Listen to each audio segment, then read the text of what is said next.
Last time on Sappy Sprocket, I arrived at the legendary Carrick-a-rede along the spectacular Causeway Coastal Route in Northern Ireland. The route there had been filled with lush, rolling landscapes and dramatic coast roads. So far, I had been rather lucky with the weather, only encountering rain overnight and otherwise enjoying the hot summer temperatures that makes the island so great and vibrant.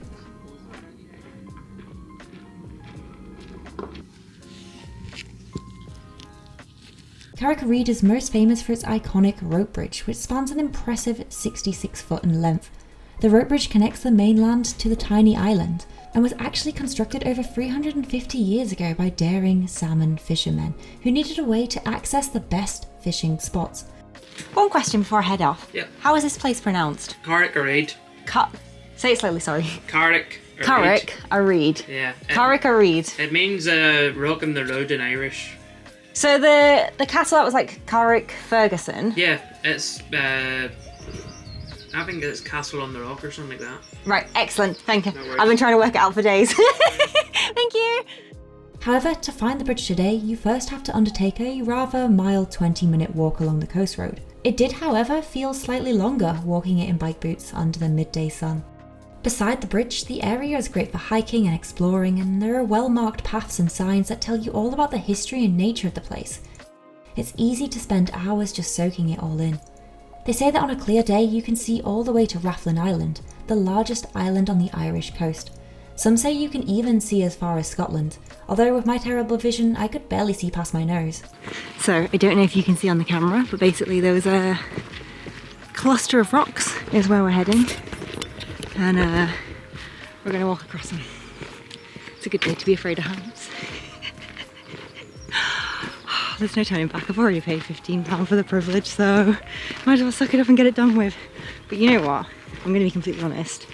I'm so impressed with this National Trust site because they've put their motorcycle parking directly in front of the security window. So like they know exactly who like bike belongs to who.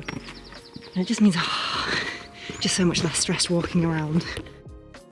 Not many know this, but the rope bridge actually joins two parts of an extinct volcano.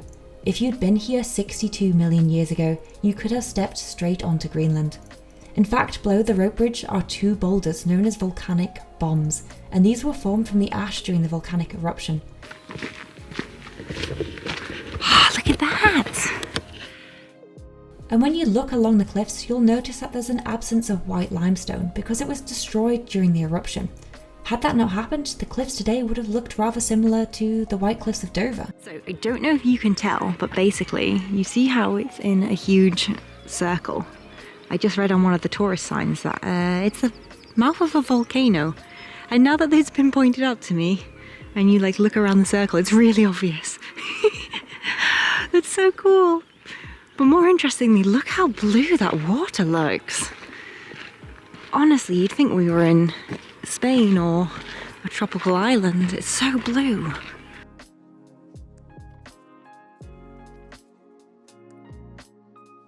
It actually feels really nice to get off the bike for a change and actually go and enjoy something. Oh, this is like the slowest pace I've ever done a trip, but I don't regret it. I've had like a lot of time off the bike as well as like travelling on, and it's really good. So yeah. Today, the National Trust is responsible for ensuring the safety of the bridge, and they invested over £50,000 into modernising it after it failed to meet modern safety standards.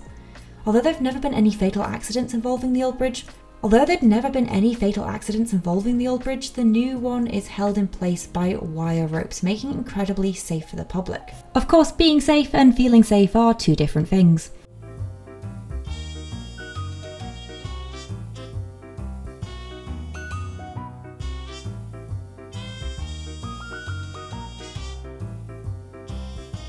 Crossing the bridge is an experience in itself. There's a slight sway of the bridge beneath your feet as you make it across, along with several rather scary creaky noises. Once you step onto the island, you're greeted with a rather warm ocean breeze.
It really does look like a volcano.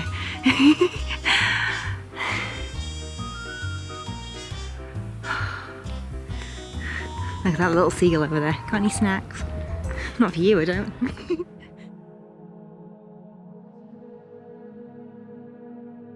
The island itself is rather small, but it was also a great peaceful escape from the hustle and bustle of everyday life.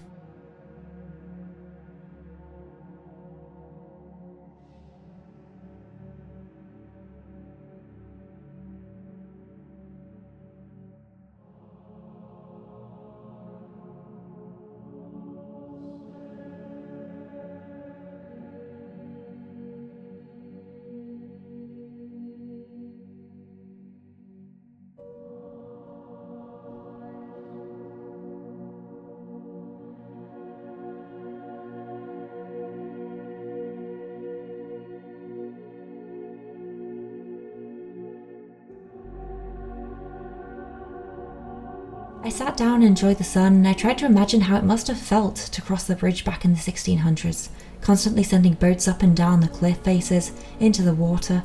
How scary it must have felt with the incoming storms and the Atlantic waves crashing below, the wind howling around you.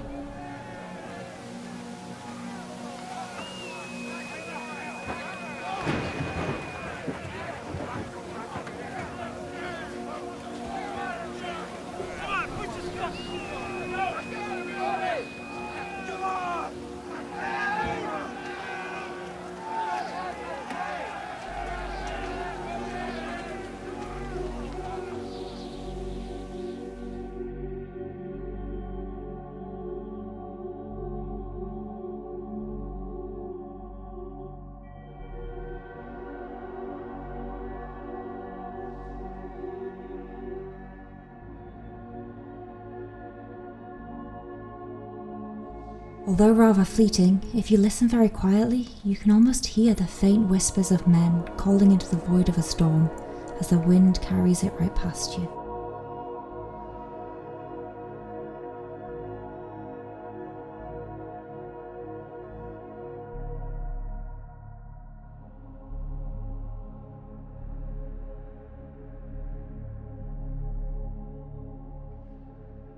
Once the song had finished, I knew it was time for me to move on.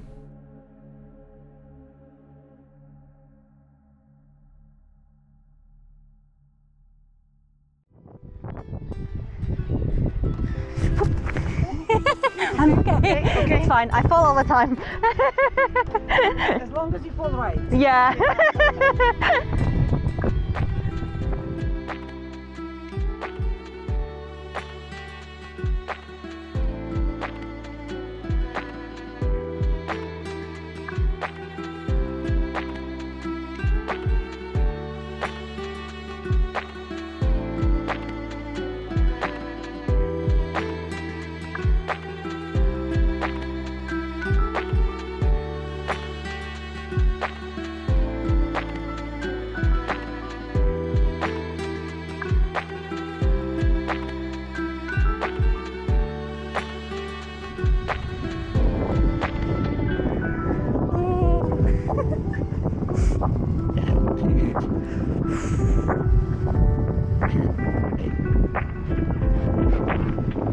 Oh, I don't like it when it creaks. Have a good day. And you, thank you.